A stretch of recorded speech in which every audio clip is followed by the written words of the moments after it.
Hi ಸ್ನೇಹಿತರೆ, ಬಲ್ಲಾಲ್ಸ್ ಕ್ಯಾಬೋಸಲ್ಲಿ ನಿಮಗೆಲ್ಲ ಆತ್ಮೀಯವಾದ ಸ್ವಾಗತ. ನಾನು ನಿಮ್ಮ ಪ್ರೀತಿಯ ನಿಮ್ಮದೇ ಮನೆಯ ಮಗಳು ಅಶ್ವಿನಿ ಆರ್ ಶೆಟ್ಟಿ. ಇದಕ್ಕಿಂತ ಮುಂಚೆ ನಾನು ಬಂದೋಸವನ್ನು ಹೇಗೆ ಮಾಡೋದು ಅಂತ ತೋರಿಸ್ಕೊಟ್ಟಿದ್ದೇನೆ. ಒಳ್ಳೆಯ ರೆಸ್ಪಾನ್ಸ್ ಬಂದಿದೆ ನಿಮ್ಮಿಂದ.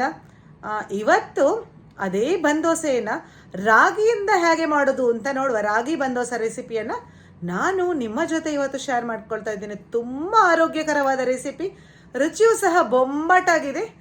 ಈ ರೆಸಿಪಿ ನೀವು ಟ್ರೈ ಮಾಡ್ತೀರಲ್ಲ, ಟ್ರೈ ಮಾಡಿದ ಮೇಲೆ ನಿಮಗೆ ಹೇಗೆ ಅನಿಸಿದೆ, ಯಾವ ಥರ ರುಚಿ ಬಂದಿದೆ ಅನ್ನೋದನ್ನು ನನಗೆ ಕಮೆಂಟ್ ಸೆಕ್ಷನಲ್ಲಿ ತಿಳಿಸ್ಲಿಕ್ಕೆ ಮಾತ್ರ ಮರಿಬೇಡಿ ಫ್ರೆಂಡ್ಸ್.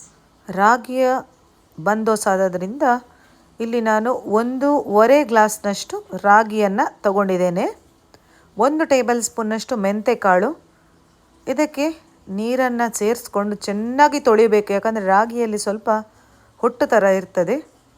ಚೆನ್ನಾಗಿ ಬಿಡಬೇಕು. ಈ ಥರ ಕಿವುಚಿಕೊಂಡು ಕೈಯಲ್ಲಿ 3-4 ಬಾರಿ ಆದರೂ ನೀರನ್ನು ಚೇಂಜ್ ಮಾಡ್ಕೊಳ್ಬೇಕು. ನೋಡಿ, ನೆನೆಸಿಟ್ಟಿದ್ದೇನೆ. ಈಗ ನಾನು ಇದನ್ನು 4-5 ಗಂಟೆ ನೆಂದಿದೆ.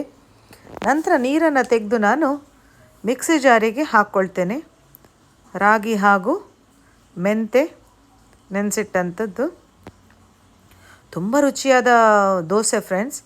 ರಾಗಿಯನ್ನು ಮೆಷರ್ ಮಾಡಿದ ಗ್ಲಾಸ್ನಲ್ಲಿ 1 ಗ್ಲಾಸ್ನಷ್ಟು ಅವಲಕ್ಕಿ ಹಾಗೂ ತೆಂಗಿನಕಾಯಿಯನ್ನು ಹಾಕ್ಕೊಂಡು ಸ್ವಲ್ಪ ನೀರನ್ನು ಹಾಕ್ಕೊಂಡು ರುಬ್ಲಿಕ್ಕೆ ಎಷ್ಟು ಬೇಕೋ ಅಷ್ಟು ಹಾಕ್ಕೊಂಡು ನುಣ್ಣಗೆ ದೋಸೆ ಹಿಟ್ಟಿನ ಹದಕ್ಕೆ ಇದನ್ನು ಗ್ರೈಂಡ್ ಮಾಡಿಕೊಂಡು ಒಂದು ಮಿಕ್ಸಿಂಗ್ ಬೌಲಿಗೆ ಟ್ರಾನ್ಸ್ಫರ್ ಮಾಡ್ತಾ ಇದ್ದೇನೆ.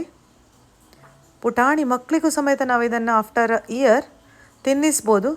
ಮಕ್ಕಳಿಗೆ ಮಾಡ್ತೀರಾದರೆ ಒಗ್ಗರಣೆ ಒಂದು ಹಾಕ್ಕೊಳ್ಬೇಡಿ ಅಷ್ಟೇ. ನೀರನ್ನು ಒಂದು ಅರ್ಧ ಗ್ಲಾಸ್ನಷ್ಟು ಹಾಕ್ಕೊಂಡು ಚೆನ್ನಾಗಿ ಕೈಯಲ್ಲೇ ಮಿಕ್ಸ್ ಮಾಡಿಕೊಂಡು ಪಾತ್ರೆಯ ಸೈಡನ್ನೆಲ್ಲ ನೀಟಾಗಿ ಒರೆಸಿ ಮುಚ್ಚಳವನ್ನು ಮುಚ್ಚಿ 6 ಗಂಟೆಯಷ್ಟು ಕಾಲ ಹುಳಿ ಬರಲಿಕ್ಕೆ ಇಟ್ಟಿದ್ದೇನೆ. ಚೆನ್ನಾಗಿ ಹುಳಿ ಬಂದಿದೆ. ರುಚಿಗೆ ತಕ್ಕಷ್ಟು ಉಪ್ಪನ್ನು ಹಾಕಿಕೊಳ್ಳುವ. ಅರ್ಧ ಟೇಬಲ್ ಸ್ಪೂನ್ನಷ್ಟು ಈನೋವನ್ನು ಸಹ ನಾವಿಲ್ಲಿ ಹಾಕ್ಕೊಳ್ಬೇಕು. ಎಸ್, ಒಂದು ಪರ್ಫೆಕ್ಟಾದ ಸಣ್ಣ ಮಿಕ್ಸ್. ನಂತರ ಒಗ್ಗರಣೆ ಪ್ಯಾನಿಗೆ 1/4 ಬೌಲ್ನಷ್ಟು ಎಣ್ಣೆಯನ್ನು ಹಾಕ್ಕೊಂಡು 1 ಟೇಬಲ್ ಸ್ಪೂನ್ ಸಾಸಿವೆ, 1 ಟೇಬಲ್ ಸ್ಪೂನ್ ಉದ್ದಿನಬೇಳೆ, 2 ಕಾಯಿ ಮೆಣಸು. ಮಕ್ಕಳಿಗೆ ಬಾಯಿಗೆ ಸಿಗ್ತದೆ ಅಂತಂದರೆ ಕಾಯಿ ಮೆಣಸು ಅವಾಯ್ಡ್ ಮಾಡ್ಕೊಳ್ಳಿ.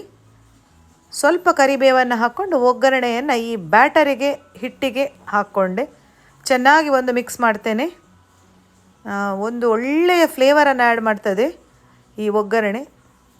ಆಪಮ್ನ ತವವನ್ನು ಬಿಸಿ ಆಗಲಿಕ್ಕೆ ಇಟ್ಕೊಂಡು 2 ಸೌಟಿನಷ್ಟು ದೋಸೆ ಹಿಟ್ಟನ್ನು ಹಾಕಿ ಮುಚ್ಚಳವನ್ನು ಮುಚ್ಚಿ 2 ನಿಮಿಷ ಇದನ್ನು ಮೀಡಿಯಮ್ ಫ್ಲೇಮಲ್ಲಿ ಬೇಯಿಸ್ಕೊಳ್ಬೇಕು.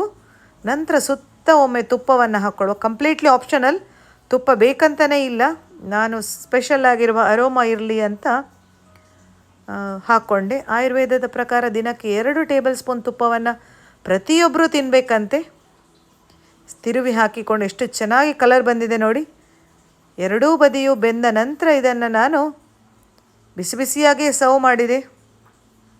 ತುಂಬಾ ಸಾಫ್ಟಾಗಿ ಬನ್ ಥರ ರೆಡಿಯಾಗಿದೆ ಫ್ರೆಂಡ್ಸ್. ತುಂಬಾ ಬಿಸಿ ಇದೆ. ಈ ರೆಸಿಪಿ ನೀವು ಟ್ರೈ ಮಾಡಿದ ಮೇಲೆ ಹೇಗಾಯಿತು ಅಂತ ನನಗೆ ಕಮೆಂಟ್ ಸೆಕ್ಷನಲ್ಲಿ ತಿಳಿಸ್ಲಿಕ್ಕೆ ಮಾತ್ರ ಮರಿಬೇಡಿ ನೀವು. Thanks for watching.